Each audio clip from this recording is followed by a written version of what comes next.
తల్లి గర్భం నుంచి మనం పుట్టేటప్పుడు మనకు కావాల్సినవన్నీ మనం ఏర్పరచుకోవాలా. తల్లి గర్భం నుంచి మనం పుట్టేటప్పుడు మనకు కావాల్సినటువంటి మన కడుపు నింపడానికి ముఖ్యంగా మనకు ఆహారం కావాలి. మన ఆహారాన్ని మనకై మనం ఏర్పరచుకోవాలా. ఆఖరికి మన తల్లిదండ్రులు కూడా ఏర్పరచలా. కానీ సృష్టిలోనే ఆయన నిర్మాణం చేసేటప్పుడే గర్భస్థ శిశువు బయటకు వచ్చేటప్పటికి వాడికి కావలసిన పాలని, ఆమెకు కావలసిన పాలని ఆడపిల్ల అయినా మగబిడ్డ అయినా తల్లి దగ్గరే రెడీ చేసి పెట్టేశాడు. మనం ఇప్పుడు మనం ఒకసారి నవ్వండి, అందరూ ఒకసారి నవ్వండి, పళ్ళు ఇగిలిస్తా నవ్వండి. లైట్ స్మైల్ కాదు, రైట్. అందరి పళ్ళు క్లోజ్ అప్ బ్యాడ్లో కనపడ్డట్టు కనపడుతున్నాయి. చాలా హ్యాపీ. ఈ పళ్ళు నీకై నువ్వు ఏమైనా ప్రయోగాలు చేసి లాగావా? చిగుళ్ళ నుంచి లాగలా. కానీ 6 నెలలు పాలు తాగుతావు. ఆ తర్వాత నీకు ఆ పాల బలం చాలదు. ఎందుకంటే పర్సనాలిటీ డెవలప్ అవుతూ ఉంటుంది, స్టమక్ పొజిషన్ మారిపోతూ ఉంటుంది, ఇక శక్తి సరిపోదు. 6 నెలలకి పాల బలం. ఇప్పుడు ఘన పదార్థం తినాలా.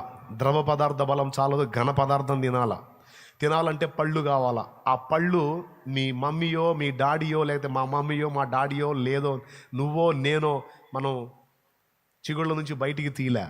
6 నెలలకి పళ్ళు వాటంతట అవే ఉత్పత్తి అయ్యి ఒక సైజుకు రాగానే మళ్ళీ ఆగిపోయేటట్టు ఆయన మన బాడీలో రెడీ చేసి పెట్టాడు. జుట్టు పెరిగిద్ది, గోళ్ళు పెరుగుతాయి, కానీ పళ్ళు పెరగవు. చూడండి, ఈ గోళ్ళు లాగా ఈ జుట్టులాగా పళ్ళు పెరుగుతున్నాయి అనుకో, ఇక పళ్ళ కటింగ్ షాప్ కూడా ఒకటి పెట్టాలి, హెయిర్ కటింగ్ షాప్ లాగా. సో ఆ ఛాన్స్ ఇవ్వలా. అంటే దేనికి మన బాడీలో ఎక్కడ ఎప్పుడు ఏదేది ఎలా అవసరమో దాని అంతటికి కావాల్సిన ఏర్పాటు కరెక్ట్గా పర్ఫెక్ట్గా చేసి మనల్ని భూమి మీదకి పంపించాడు ఆయన. దేవుడు ఉన్నాడు, పక్కా ప్లాన్తో ప్రణాళికతో మనల్ని నిర్మించాడు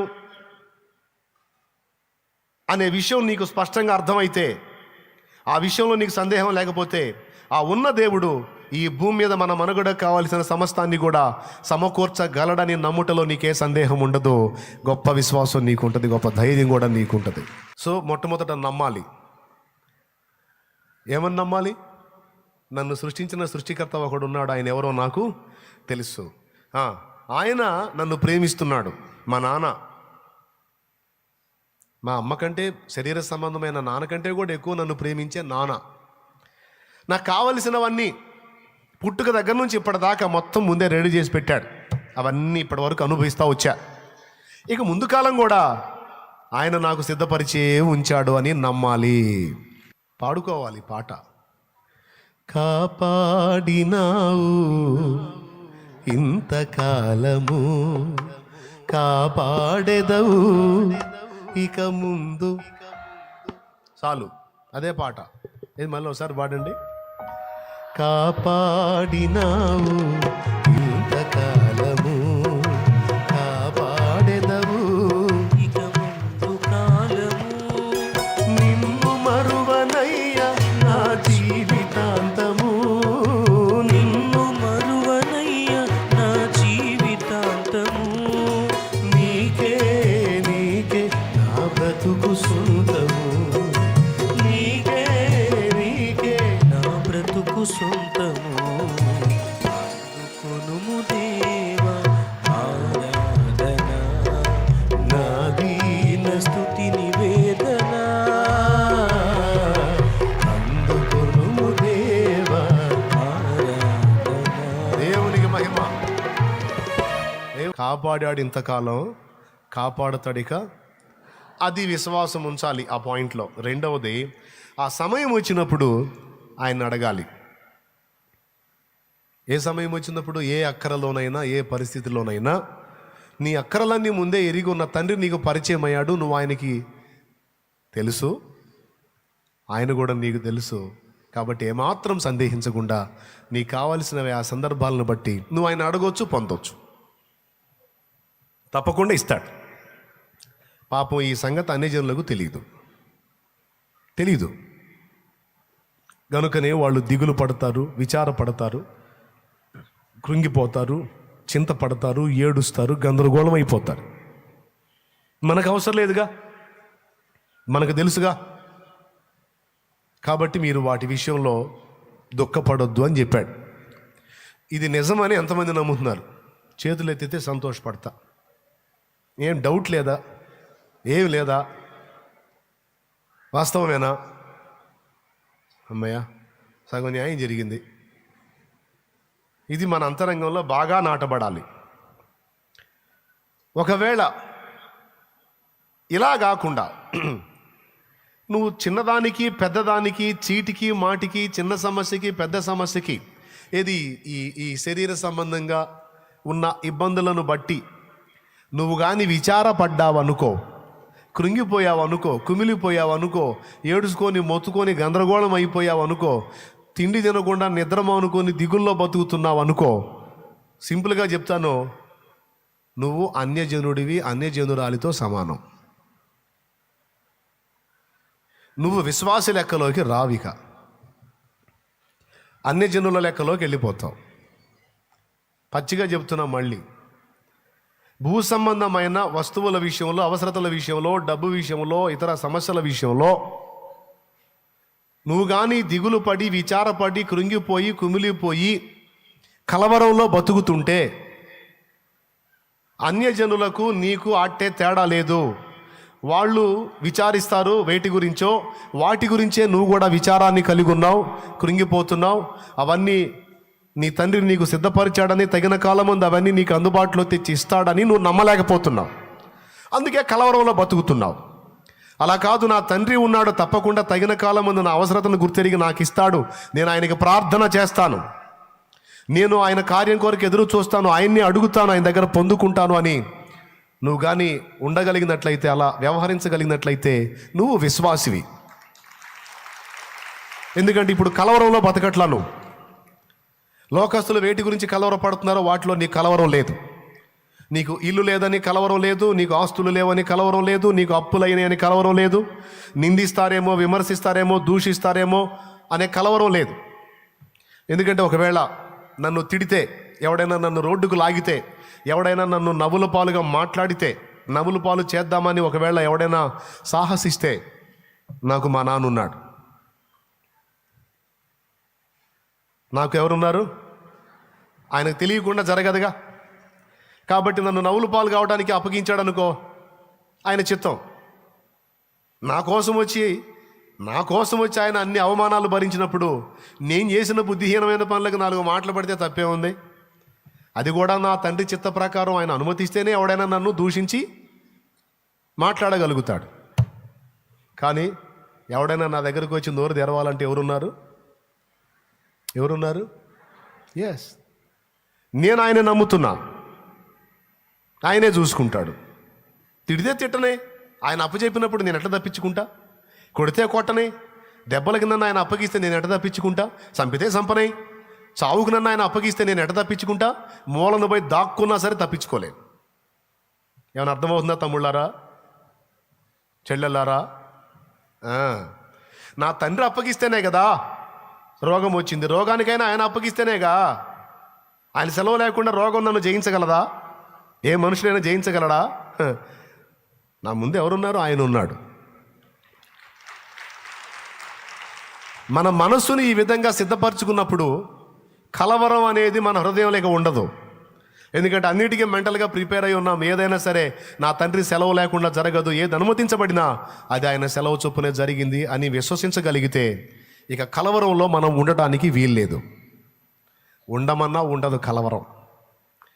అలా కాకుండా చీటికి మాటికి, చిన్నదానికి పెద్దదానికి కలవరంలో మనం మనుగడ సాగిస్తున్నామంటే మనం విశ్వాసులమా అవిశ్వాసులమా అనేది మనల్ని మనం పరిశీలించుకోవాల్సి ఉంటుంది. ఒకవేళ నువ్వు కలవరంలో బతికితే ఎవరని చెప్పాను? నువ్వు విశ్వాసివా, అన్యజనుడివా? అన్యజనురాలివా, విశ్వాసివా? రైట్. స్పష్టంగా చెప్పాడు మళ్ళీ వాటి గురించి మీరు చింతపడొద్దు, కలవరపడొద్దు, ఇవన్నీ మీకు కావాలని మీ పరలోకపు తండ్రికి ముందే స్పష్టంగా రాసుంది. అక్కడ మీ తండ్రికి ముందే తెలుసు. కాబట్టి ఆ సందర్భం వచ్చినప్పుడు ఒక మాట అడుగు, ఆయన చూసుకుంటాడు. అప్పచెప్పు, నిరీక్షణ కలిగి ఉంటాడు. ఇవి గత 21 సంవత్సరంగా నా జీవితంలో 21 సంవత్సరంగా విశ్వాసంలో నేను ప్రభులోనికి వచ్చి ఇంచుమించు 21 సంవత్సరం అయితే, ఈ 21 సంవత్సరంగా నాకెప్పుడు ఏది కావాలో, ఏ సమయానికి ఏది అందాలో అదంతా ఇన్ని సంవత్సరాలుగా ఆయన నాకు అందించడం, నేను దాన్ని అందిపుచ్చుకోవటం అనుభవించి చెబుతున్నా.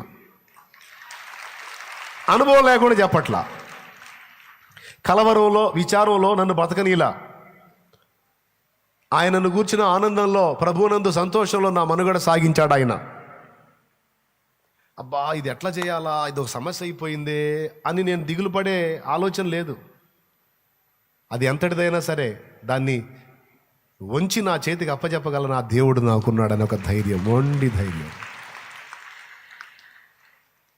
ఎల్లప్పుడూ నేను సంతోషంగా ఉండి ప్రశాంతంగా ఉండటానికి, ఆనందంగా ఉండటానికి అదొక కారణం. ఆయన్ని బట్టి నిరీక్షణ, ధైర్యం. దీన్ని ఇంతసేపు ఎందుకు చెప్పానంటే, ఎంత చెప్పినా సరే మీ మైండ్లు ఎట్లా ఉంటాయంటే, ఇప్పుడు వింటారు బాగానే, అంతే మరి ఏదైనా ఆయన చిత్తం లేకుండా ఏం జరిగిద్ది, కరెక్టే అయ్యా, అంతేలే, మేము అనవసరంగా ఆందోళన పడుతున్నాం, కానీ ఆయన చేయాలనుకుంటే ఎందుకు చేయడం, నిజమేలే అంతే ఉండాలి అని ఇక్కడ బాగానే అనుకుంటారు. కూటమి అయిపోయాడు, బయటికి బాగానే ఎట్ట చేయాలో ఏమో అని మళ్ళీ మొదలు పెడతారు. అందుకని నేను చెబుతున్నా, దయచేసి చంచల మనస్కుల్లాగా ఉండకండి. దేవుని యందలి స్థిర విశ్వాసం కలిగి ధైర్యంగా ఉండండి. ఓకేనా? ఆనందం. ఇప్పుడు రెండవ పాయింట్ చెబుతా. మీరు వాటి గురించి విచారించొద్దు. కొంతమంది మా గురించి బాధలేదులే కానన్నయ్య, పిల్లల గురించే అంటారు. అరే నీ కడుపున ఆ బిడ్డల్ని ఇచ్చిన వాడెవడు? ఆయనే. మిమ్మ మీ నాన్న నిన్ను కంటే నిన్ను చూసిన దేవుడు నువ్వు కన్నాళ్ళని చూడ్డు.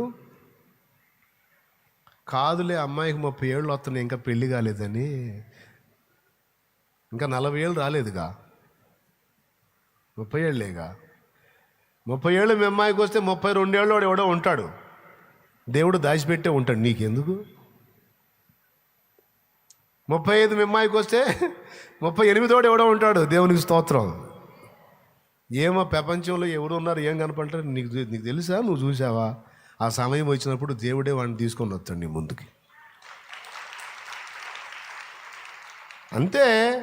దానికోసం నువ్వు షుగర్ అని బీపీ పెంచుకుంటాయింది. పెంచుకుంటే ఏమన్నా నొత్తాడయింది. పాపం నీకు షుగర్ బాగా ఎక్కువైంది అనుకుంటా కదండి, మీ అమ్మాయి గురించి ఆలోచించి నేను చేసుకుని కూడా నొత్తాడా? అనవసరం. మరేం చేయాలా? నువ్వు దిగులు పడితే వస్తారా, నువ్వు ఏడిస్తే వస్తారా, నువ్వు మొత్తుకుంటే ప్రార్థన చేయి, విశ్వాసం ఉంచు.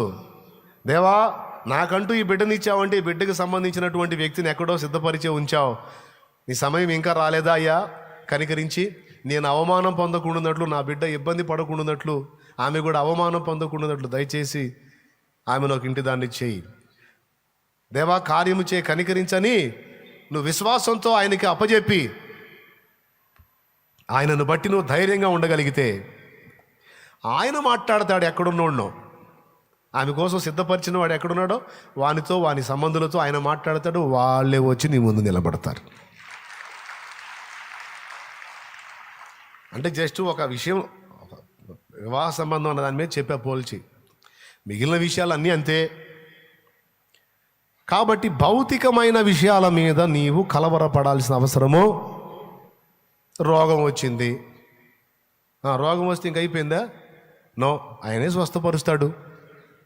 కాబట్టి ఏదైనా ఈ శరీరానికి సంబంధించిన విషయాలన్నిటిని గురించి నువ్వు కలవరం మానేయాలి. అది విశ్వాసి లక్షణం. కలవర పడితే అది అవిశ్వాసి లక్షణం. కాబట్టి ఎప్పటికప్పుడు చెప్పుకో, నేను విశ్వాసిని. ఫ్యామిలీకి కూడా చెప్పు, మన విశ్వాసులమా అవిశ్వాసులమా?